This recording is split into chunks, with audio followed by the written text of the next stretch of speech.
questions 1 through 10 on the 2008 Grade 9 Pascal Math Contest.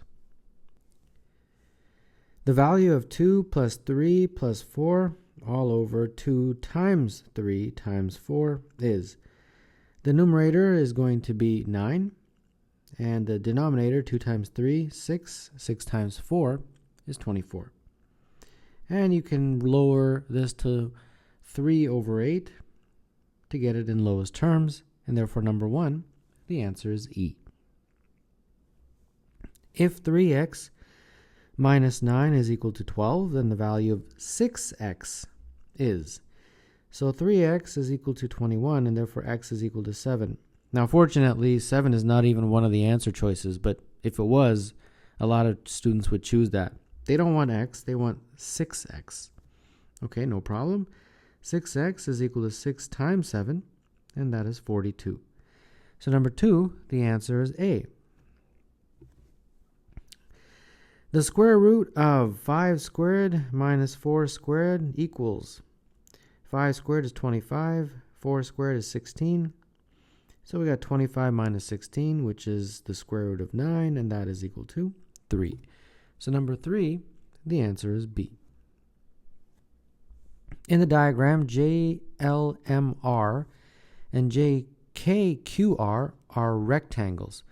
JR is equal to 2, RQ is 3, and JL is 8. What is the area of KLMQ? So if RQ is 3, that means JK is 3, since these are rectangles. And LM will be 2, since JR is 2, and those two sides are the same. Then they also tell me this very helpful piece of information. JL is 8. From there to there is 8. So if from here to here is 8, and this is 3, that means this has got to be 5. And now we have to figure out the area of KLMQ, this rectangle right here. And that rectangle's area will be 5 times 2, which is equal to 10. So number 4, the answer is C. X is equal to 12, y is equal to negative 6. The value of 3x plus y over x minus y is 3x plus y over x minus y. All right, 3 times 12 plus negative 6 all over x minus y. So 12 minus 6, like that. So that gives you 36 minus 6 all over 12 plus 6. This is 30 over 18. And in lowest terms, I guess divide top and bottom by 6, and you'll get 5 over 3. So number 5, the answer is C. In the diagram, PQR is a straight line. The value of x is. All the angles about a line equal 180. So if this is 136, and this, let's say, is y, 136 plus y is equal to 180. So therefore, y is equal to 44. Okay, put that in there like that, 44. And then all the angles of a triangle equal 180, so that means 44 plus 64 plus x is equal to 180.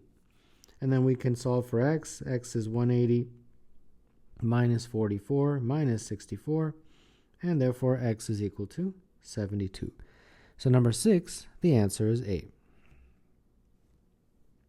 A bag contains 5 red, 6 green, 7 yellow, and 8 blue jelly beans.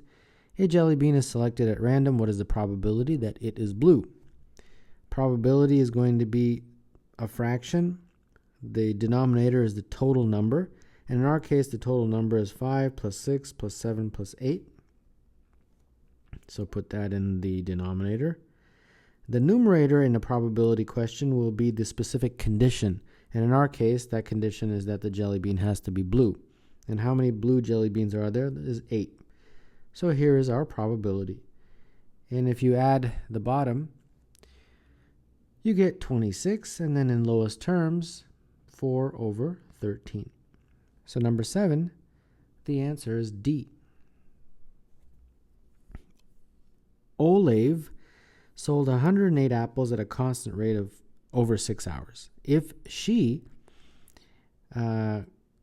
continues to sell apples at the same rate, how many apples will she sell in the next hour and 30 minutes? And I'm not sure how to pronounce this, to be honest, so I apologize. But she is selling 108 apples over a period of 6 hours, right? So we have to figure out the number of apples per hour. So 108 divided by 6 is 18. So 18 apples per hour is her rate. So to figure out how many apples she sells in an hour and a half, multiply by an hour and a half. And if you do, you get 18 times 1.5, which is 27. So she will sell 27 apples in an hour and a half. So number 8, the answer is A. In the diagram, the rectangular wire grid contains 15 identical squares. The length of the rectangular grid is 10. What is the length of the wire needed to construct the grid? All right, well, looks like we've got 1, 2, 3, 4 pieces of wire that are 10 units. They don't give us any centimeters or meters, right? So they're just 10 units long. So we got 4 times 10, correct? It's basically these 4 segments that they have drawn horizontally. Now, in terms of vertical, 1, 2, 3, 4, 5, 6 of those. So we've got to figure out plus 6 times something. But what is that something here? Well, they tell you that this is 15 identical squares. So that helps because that means that this 10 is divided evenly. So this is 2, 2, like that in terms of the length. And these are squares, so this has got to be 2, right? And therefore, this is 2, this is 2, this is 2, this is 2. So each of those vertical wires is 6, correct? In terms of its length. So there you go. There's the total number of distance of all the wires. So solving, this is 40 plus 36, and that is 76. So number 9, the answer is E. On the number line, S is 3/4 of the way from P to Q. Also, T is 1/3 of the way from P to Q. What is the distance along the number line from T to S? Okay, so first let's do from the full distance from there to there. Well, it's 46 minus 14. That's the full distance, or 46 plus 14. And that's 60. So the first thing you have to understand is that full distance is 60. Now they're saying S is 3/4 of the way. So from there to there is 3/4 of this. So that means that P to S is 3/4 of 60. And that is going to be 45. So on the number line, from there to there, the distance is 45. But I've got to figure out what that number is. Well, 14 minus 14 is here, so I've got to add 45 to minus 14. And if I do, then I'll get the exact number of where S is on the number line. And this is 31. So I'll put 31 there. All right. Now we have to take into consideration the story about T. T is 1/3 of the way from P to Q. So PT, the distance, is 1/3 of the full distance, which is 60. So that's 20.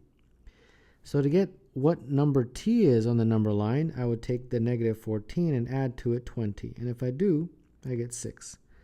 So T is 6.